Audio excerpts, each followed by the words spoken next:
Moonlight filtered through the wide branches of the acacia tree. Amani's charcoal paused above the sketchbook. Across from him, Kofi stood barefoot in the grass, the evening air resting against bare skin where his work shirt had been. "Like this?" Kofi asked quietly. Amani nodded, trying to steady his breath. The charcoal moved again, the line of Kofi's shoulder, the strength in his chest, the faint scar near his collarbone. The acacia leaves whispered above them. This is men being too intimate. Season 3. Under the acacia trees. Morning settled over the reforestation fields in soft gold layers, mist lifted slowly from the red earth. The scent of damp soil rose thick and alive. Kofi was already there.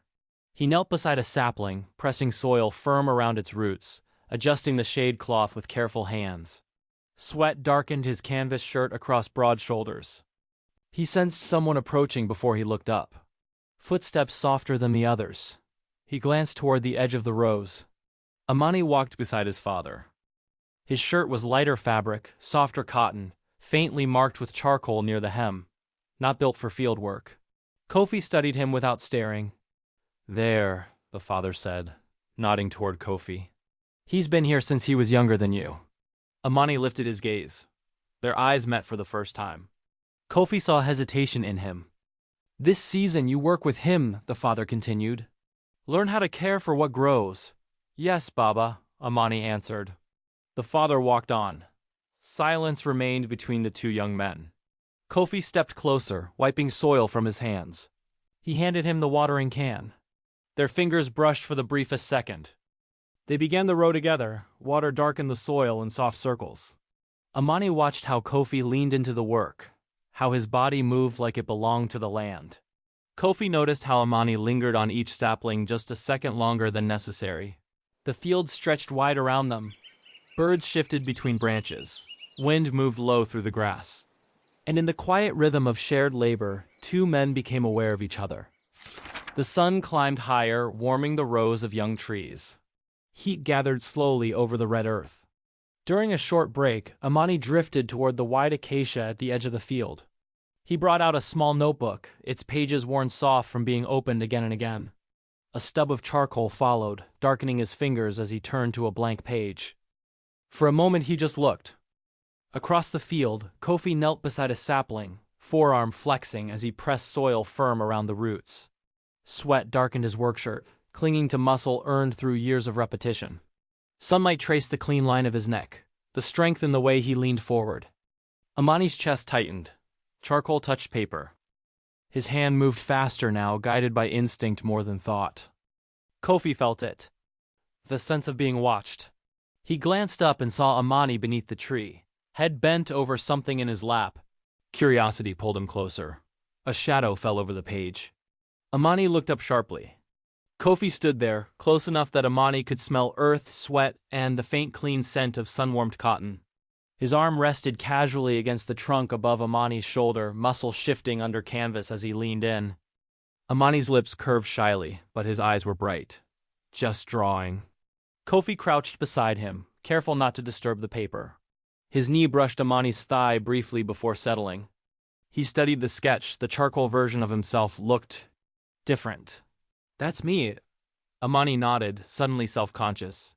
"I didn't mean to, you're good," Kofi said simply. Amani felt something spark inside him at that. His shoulders eased, and when he spoke next, the words came easier. "What else do you draw?" Kofi asked. Amani glanced down at the paper, then back up. When he talked about art, his voice shifted. "I studied art in Nairobi," Amani added quietly. There was vulnerability there now. Kofi looked at him differently now.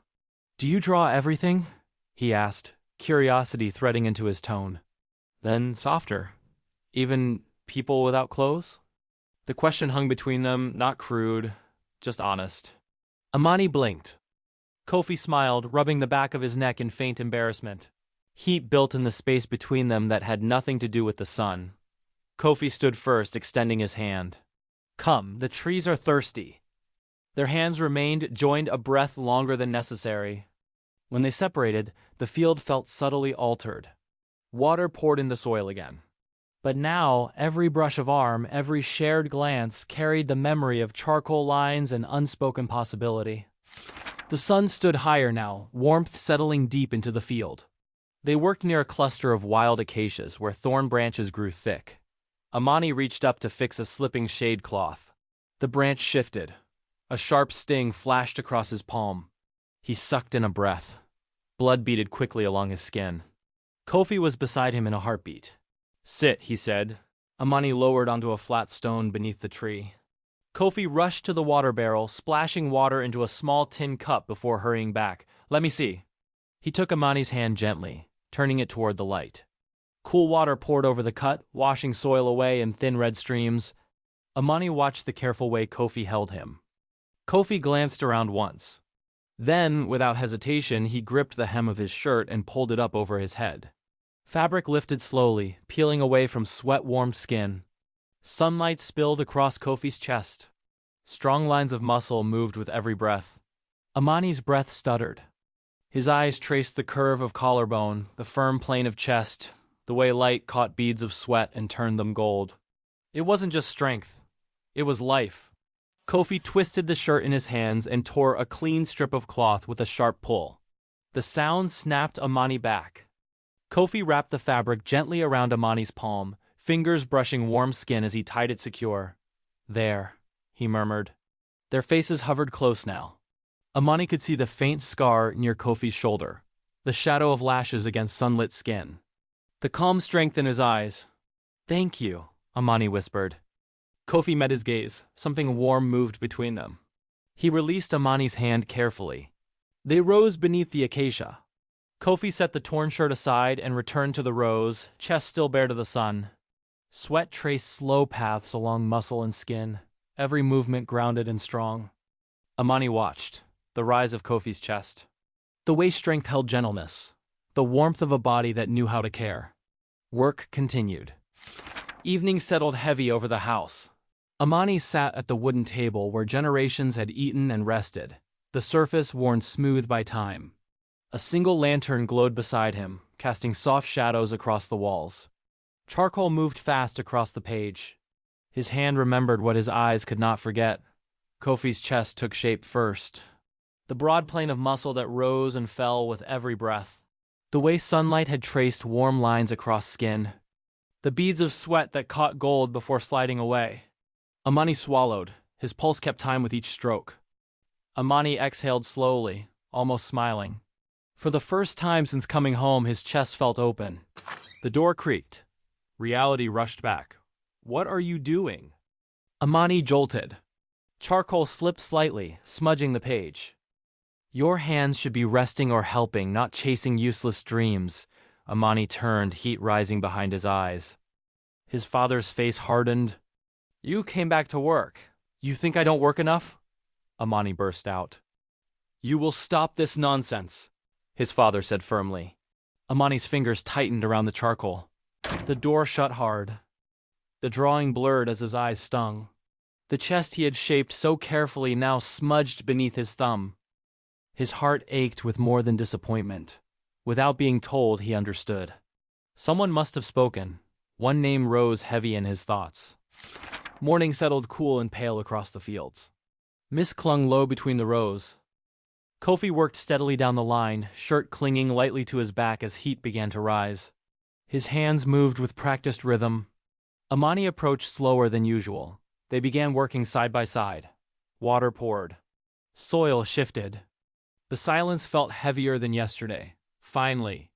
"Why did you tell my father about my drawings?" The words came sharp, controlled. Kofi looked up, caught off guard. "What?" "Don't talk about my drawing to him." Amani's jaw tightened. "You don't know how he is." Kofi straightened slowly. "I didn't—" "You don't understand," Amani cut in. "You don't get to decide what he hears about me." Kofi's hand instinctively closed around Amani's wrist when he reached for the watering can too fast. The contact was firm. Amani froze. Their eyes locked. Heat rose fast between them, not desire this time, but hurt. Kofi realized what he was doing. He released him immediately. "I'm sorry," he said quickly, stepping back. "I didn't mean to grab you." Silence stretched. Birds called from somewhere distant.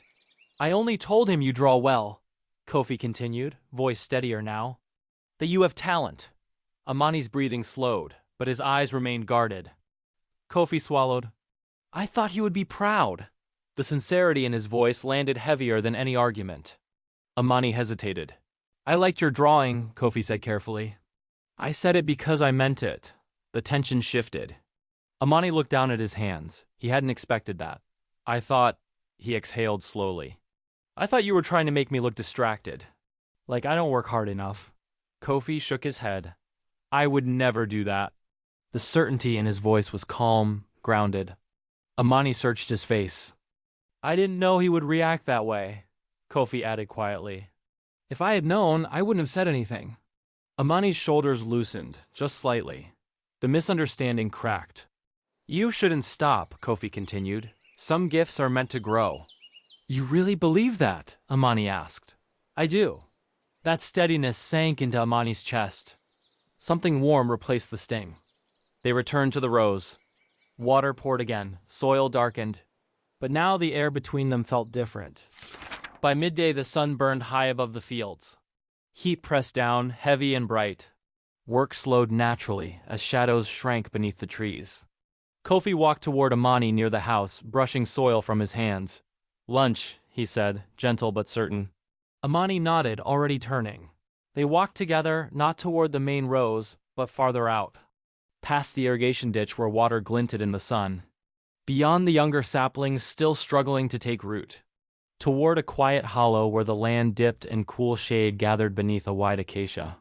Amani looked around, surprised. We don't usually eat here. Kofi's lips curved softly. That's why I brought you. They settled beneath the tree, backs resting against the cool trunk at first. The shade felt like relief. Wind moved gently through thick leaves overhead, stirring patterns of light across the ground. It's peaceful, Amani murmured. Kofi nodded. Your father stays closer to the house during the day. Understanding warmed Amani's eyes. You wanted somewhere I wouldn't be watched. Kofi glanced at him, then away. I wanted somewhere you could breathe. Amani's chest loosened at the words. They ate slowly. When they finished, Kofi shifted onto the grass and stretched out on his back beneath the branches. The leaves framed the bright sky like broken glass. After a beat, Amani joined him. They lay side by side, shoulders almost touching. Clouds drifted slowly overhead.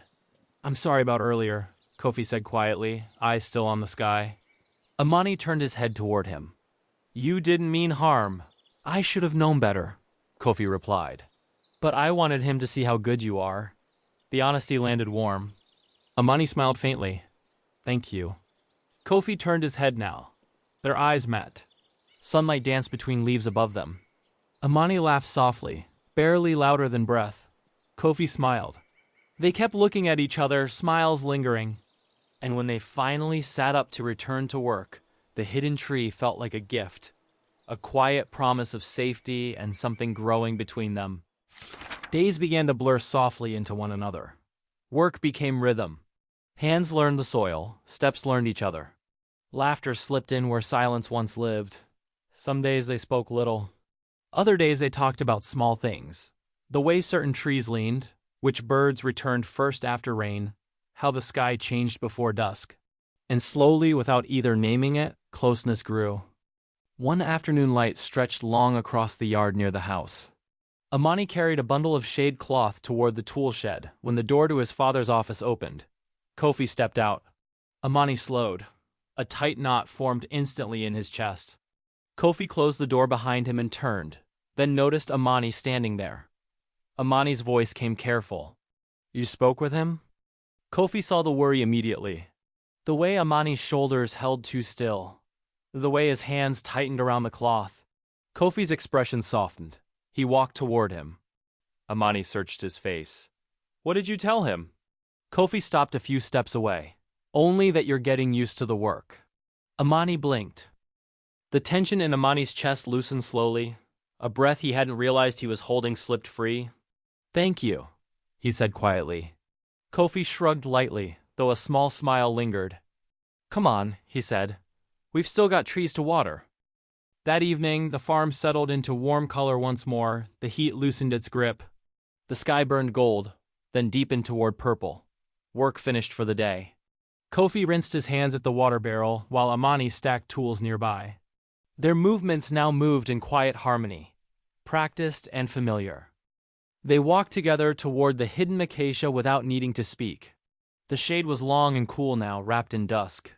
They sat side by side against the trunk, shoulders brushing easily. "I used to think coming back meant I failed," Amani said after a while. Kofi listened the way he always did. "But here," Amani exhaled softly. "I feel like I'm breathing again." Kofi turned slowly. "Some places don't break you," he said. "They remind you who you are." Amani met his gaze. And now, when their shoulders remained touching, it felt like choice. They remained sitting side by side beneath the acacia, the dusk deepening around them. The sky above faded from warm gold into soft lavender. The closeness felt easier now, comfortable.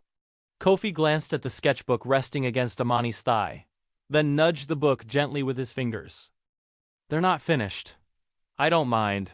Slowly, Amani opened the sketchbook. The first page held the tree they sat beneath, its wide branches, the shade it gave, the way light filtered through leaves. Kofi gestured softly. "What about the others?" Amani turned another page. Hands in soil, saplings being steadied, strong shoulders bending under sun, and then, Kofi. "You've been drawing me." Amani's face warmed. "I didn't mean to at first, it just happened." Kofi's shoulder pressed closer. Their breaths mixed. He leaned in slowly, giving space. Amani closed it. Their lips met in a soft, steady kiss.